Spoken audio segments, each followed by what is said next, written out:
Tonight, 2 weeks after a toxic train derailment in East Palestine, new developments that seem to come in every few hours. We have learned the train that derailed 14 days ago tonight actually ran right through Cleveland before making its way south to East Palestine. That's according to the NTSB, who says the train was on its way to its final destination in Conway, Pennsylvania. The other major development tonight, a change for FEMA, which now says representatives will be in East Palestine tomorrow.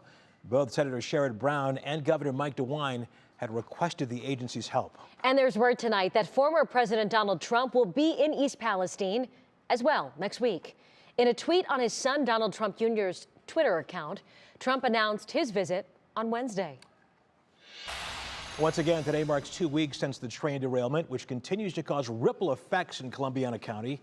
Emma Henderson tells us where things stand right now. Garbage. It's got to go in the garbage. It's just not worth it. From local businesses having to throw out inventory. I've been having pains in my stomach. I have trouble breathing. Even just sitting in my house, I'm going. To locals experiencing symptoms they believe are from toxic chemicals during the derailment.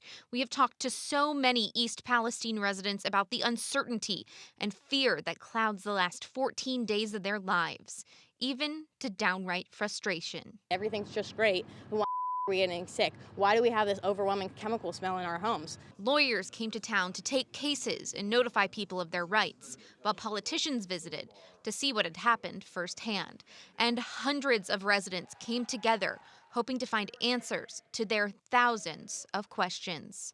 I want this community to know that they don't have to manage this issue on their own. But fear, like the chemical smell in some of the waterways, lingers, despite residents being told municipal water is safe to drink, despite the Ohio EPA monitoring 500 homes where, quote, there have been no detections of vinyl chloride or hydrogen chloride above levels of concern.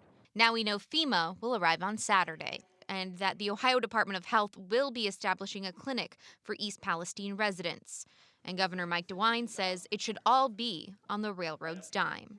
Whatever damages have been caused, the railroad is responsible for those damages. But the fear we've seen since this disaster doesn't come from the known, but rather the unknown. Emma Henderson, 3 News. Governor Mike DeWine also asked for help for East Palestine residents concerned about their health in the wake of that train derailment. The Department of Health and Human Services said today they will open a clinic in East Palestine early next week, and they will be able to see patients. The CDC says it will also send representatives and testing supplies to the village as early as this weekend.